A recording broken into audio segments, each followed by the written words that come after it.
Greetings, cyberdogs and citizens of the interwebs. This is Krunk Smash coming at you from Crunk Island in episode 4 of this Let's Play Sevtech survival series.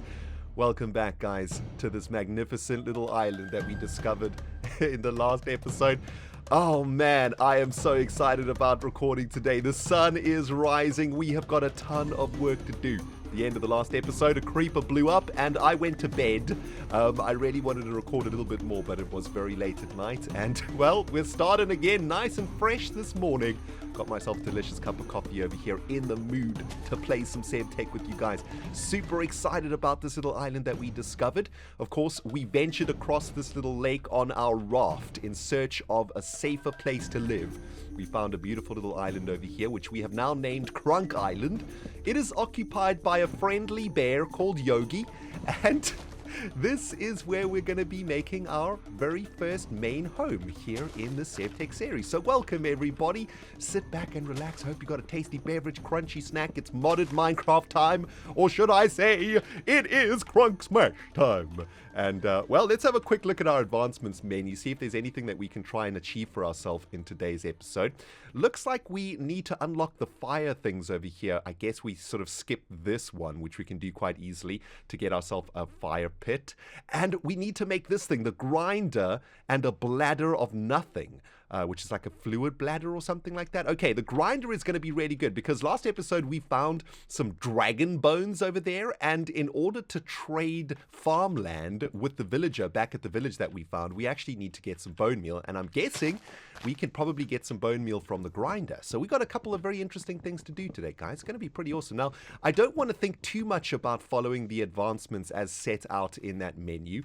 Instead, I want to kind of work a little bit intuitively in this series. I think I've mentioned it before. Oh my goodness, guys, we have got so much stuff falling out of the trees over here. Shall we set up our little chest over here, start doing a little bit of storage and whatnot? So with that in mind, why don't we put ourselves into the mind of Krunk the caveman right now, okay, and see if we can figure out what to do next. Here we are on this island. We've rafted across here in the middle of the night. We're a little bit wet, a little bit soggy at the moment, and we are desperately trying to get safe, right, as a caveman. Now, what does a caveman need to feel safe? Well, he needs a roof over his head, aka a cave. He needs a fire to cook his food on and to get warmth from, of course. And he needs light so that he can see stuff coming at him in the middle of the night and that he can make sure that he is nice and safe. So I guess if we think about it that way, we've got a couple of very simple achievements to do in today's episode, and that is to get our island to a point where Crunk can live without worrying about being murdered by skeletons with trumpets and skeletons doing the jiggy across the landscape. So that feels like some pretty achievable goals. Oh, and speaking of which, we also have another goal for old Crunk over here, of course, and that is to make sure that Crunk can eat. Crunk needs food. Crunk barbecue. Crunk, of course, needs to get a bunch of food in his belly to keep him alive. At the moment, we've got a nice surplus of food over here, right? Before we came out here to the island, we did a bunch of hunting and a bunch of gathering. We got 24 cooked muttons, got a bunch of wild berries, and of course, that is because we need to keep Crunk's nutrition up. And it looks like we're doing pretty good over here. Grain is going to be a problem, though. We've got fruit, we've got vegetables, we've got protein out the wazoo, but we don't have any grain at the moment. So that's kind of interesting. We're going to have to sort that out by trading with the farmer, I think, and setting up a little bit of a farm out here on Crunk Island. But to begin with, ooh, did I just see a little bit of flint there? Okay, so we can get flint by, well, digging up sand, or digging up dirt, it looks like it. That's pretty good to know, actually. But in the meantime, why don't we plant these berry bushes over here, right? We picked these up on our way to Crunk Island, and yes, it does look like we can plant them. Let's make for ourselves a little wild berry grove over here. I mean, this is going to give us these wild berries every few minutes or so. I guess they'll grow, and then we'll need to come and harvest them, I suppose. But that's kind of cool, actually, now that we've got a little berry bush plantation going on over here. Although I think, what is going on here? Oh, it looked like it wasn't. Oh, it sort of places in a different spot each time you place it down, which is actually really cool. It adds a little bit of variation into it, right? Great, so we got some wild berries growing. Excellent. Now, there is one giant elephant in the room, so to speak. Or should I say one giant crunk in the room right now when it comes to food. And that is the fact that we are currently on an island. There's no animals on this island. We are not going to be able to get protein from this island. We're going to have to venture into the mainland to do some hunting if we want to get some meat for ourselves, right? But, of course, our island is completely surrounded by water.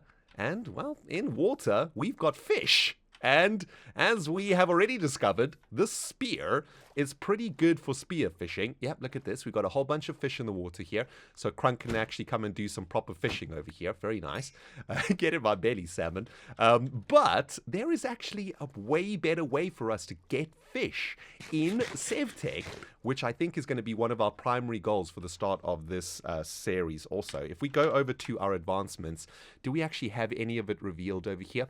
No, but what we have revealed over here is this thing, right? If you cannot locate certain resources from underwater, use a water strainer base and insert a strainer.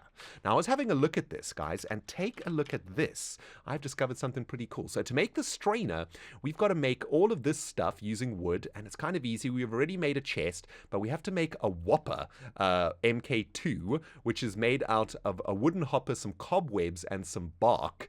And to make the wooden hopper, we got to make this. So it's quite a long recipe to make this thing. But once we've made this, the way that it works is I think we put it in the water with a couple of strainers and it'll actually produce resources for us. But most importantly, look at this one. The fisherman's strainer catches fish, junk, and treasures. Requires bait and requires a strainer base. So it looks like we might be able to make for ourselves a passive fishing farm of some kind, right? That's going to catch for us a bunch of fish here on Krunkk Island. And that, my friends, is super, super exciting. So maybe that's something we should try and aim for over the next couple of episodes. But first and foremost, we need to get a little bit of a beachhead established here on Krunkk Island, right? Let's get our fireplaces down. There we go. So we can start a little bit of cooking. What else did we need to do? Oh, we needed a wooden, we need our crafting table, right? We left that over at the island, I think. So we'll make a chopping block and let's make ourselves the work stump. Also, we need to make another chopping block, I guess, in case we want to chop down some trees and whatnot. So let's get our workbench over there, right? That's our crafting table. There's our chopping block. Let's move it a little bit to the side. Listen, Crunk might be a primitive caveman, but he does like his base to look a little bit nice, okay? He does like his area to look pretty cool. Maybe we can do a little bit of pathing here too, right? Just to make this area look like Crunk is actually living here. Very good. Okay, so that's all that set up. Man, we have got so much junk in the inventory right now, though. And this is certainly one of the biggest, I think, challenges of Sevtech in the early game, right? Is managing your inventory. But you know what? It kind of makes sense. If you're a caveman, right, living in the real life type thing, you can only carry so much on your person before you become over encumbered, right? Like it makes complete sense to me that it's kind of difficult to store stuff at the beginning of Sevtech. It's one of the reasons that I really enjoy this pack is that it kind of feels like we are literally living the caveman life right now. Our tools are so primitive. Everything is so primitive here. Let's put our stone in there, and we've got some delicious food cooking over here. Very nice. Let's get all of our mutton chops cooked, I think, and then we can start thinking about making those fish farms, which sounds pretty cool. All right, mutton chops cooked up, my dudes, smelling absolutely delicious. What isn't delicious, of course, is that the sun is going down right now, and that is kind of terrifying. Some of you out there might be saying to yourself, ReNDoG, why don't you just make a bed? Why are you sleeping or spending the time during the night and risking getting murdered every episode? Well, guys, to make a bed is not as easy as it sounds. There is no such thing as a bed. We have to make something called a sleeping mat. To make a sleeping mat, we need leather. And to make leather, we have to hang wet tanned hide. To make wet tanned hide, we have to put dried hide with resin and a fluid bladder together. To make dried hide, we have to hang salted hide. To make salted hide, we have to put a raw hide with some salt and some fluid bladder action in a crafting. You get the picture, guys. It's not that easy to make a bed in Sevtech. That is going to be one of our first major achievements here in the series. In the meantime, though, we are just gonna sort of try and survive the nights if possible. I think we'll spend this evening trying to maybe find ourselves some sugarcane. I'd like to get that sort of fishing going as fast as possible. You stupid squid, get out of my way.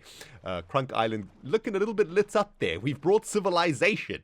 to this side of the world, guys. Feeling good, man. But yeah, if we can get some sugarcane, at least just 1 or 2 bits of sugarcane, we can start growing that sugarcane on Krunkk Island. And, well, I guess this gives us a great opportunity to do a little bit of exploring around our world here.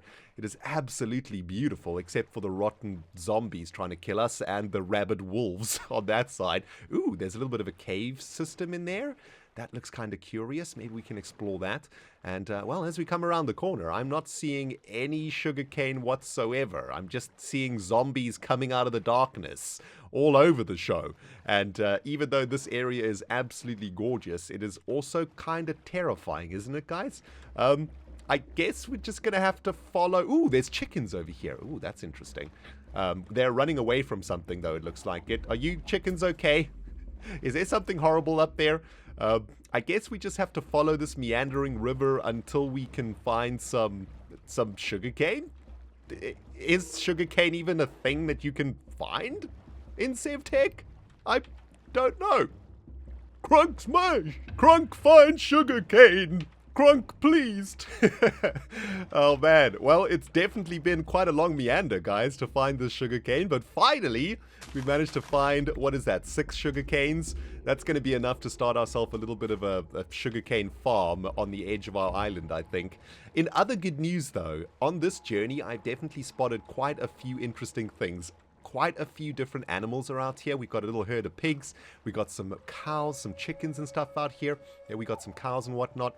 And of course, it looks like we're probably going to have to get ourselves a bunch of raw hides, which is what we get from killing animals to make ourselves a bunch of leather, right? Hello, zombie. I see you, my dude. So at least we've got a bunch of animals out here that we can actually come and hunt in case we need that leather. Creeper, I see you. And it looks like there might be a nice big open plains up here too, which is kind of cool. Maybe we can come and check this out during the day. Oh, they're fighting each other? What is going on over there? There is some sort of civil war happening between those zombies.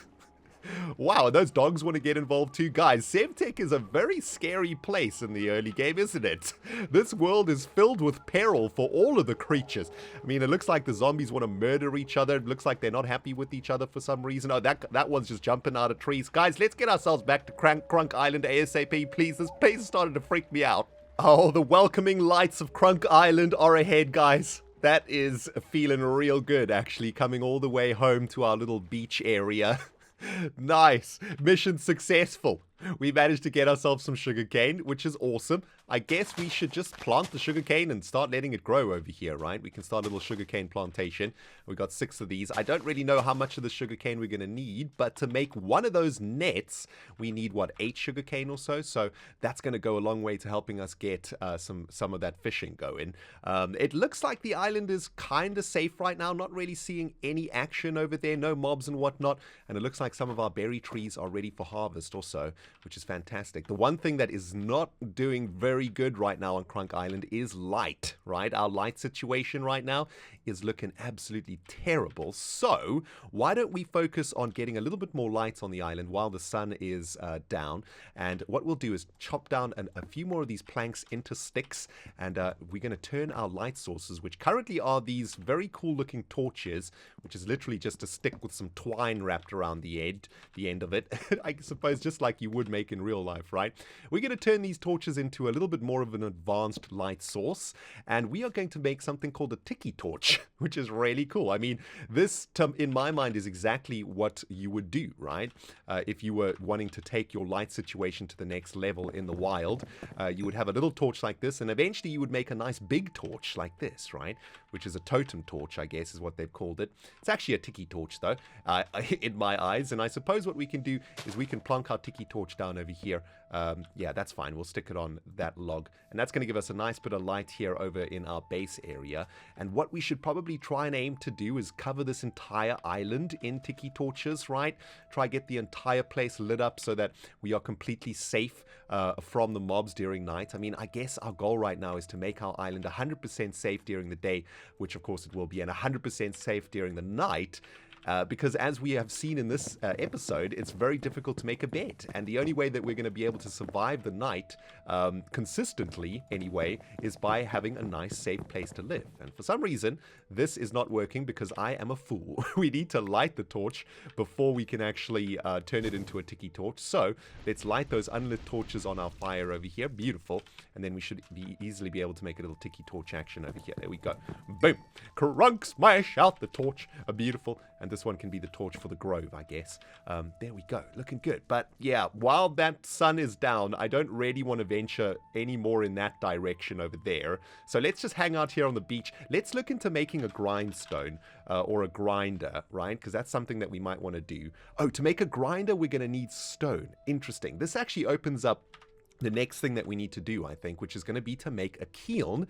We're going to use clay balls and a cobblestone slab to craft a kiln. And I think the kiln is what we use to cook blocks in Sevtech. So if we want to turn cobblestone into stone, we're not able to do it in a campfire, of course, because a campfire is, well, it's not hot enough, right? We need to get a sort of cooking device that's going to be hot enough to melt stone. And that is going to be a kiln. And it looks like for that, we are going to need ourselves a bit of clay, which means we need to venture down to the bottom of our lake over here. And, you know, the more that I think about it, the more that I'm very happy we've moved out here to an island, guys. I think this is like one of the smartest things that we could have done in our Sevtech survival series. Going to be nice and easy, I think, to survive on this island once we've got it all set up. 11 clay is what we need, right? I think we need like 7 clay for the kiln. And I think, if this is what I think it is, we should get a little bit of this stuff too. I think this is going to be salt. Let's have a look. Yes, that's going to be salt. Okay, so we're going to need salt at some point to make leather, right? So we might as well collect a little bit of this while we're down here. My goodness, you run out of breath real quick here. There we go. Crunk needs to work a little bit on his lung capacity, man. Jeez.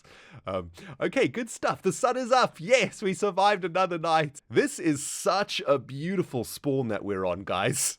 It starts raining literally as I'm watching the sun rise over Crunk Island. That, guys, is... that is some weird coincidence. Thank you very much, weather, for raining on me. I mean, geez. I guess that's probably a signal that it's about time to end the episode, guys. We have had a lot of fun today here on Crunk Island. We haven't really done much. We got ourselves some sugarcane, and we are about ready to set up our very first advanced block, which of course is going to be this kiln. So I think we can kick off the next episode by setting up a kiln and trying to make ourselves that grinder so we can grind down some of those dragon bones over there for some bone meal. But yeah, this is making my entire base super soggy right now, and it looks like my fireplaces are going to die. I wonder if you can still use a fireplace when it's raining. Do I have anything to cook? Oh, we got some raw meat here. Let's have a look. Can we use a... Oh, geez, okay, so the rain actually puts out our fire also, which is kind of bad. It's also wasting our logs, so we're going to have to figure out something for that. Oh my goodness. All right, well, anyway, guys, that's going to probably do it for this episode. Crunk's got a little bit of work to do out here, cutting down some trees and getting some tiki torches up. Hey, thanks for watching. We'll see you all in the next episode where, well, you know what's going to happen. Crunk smash!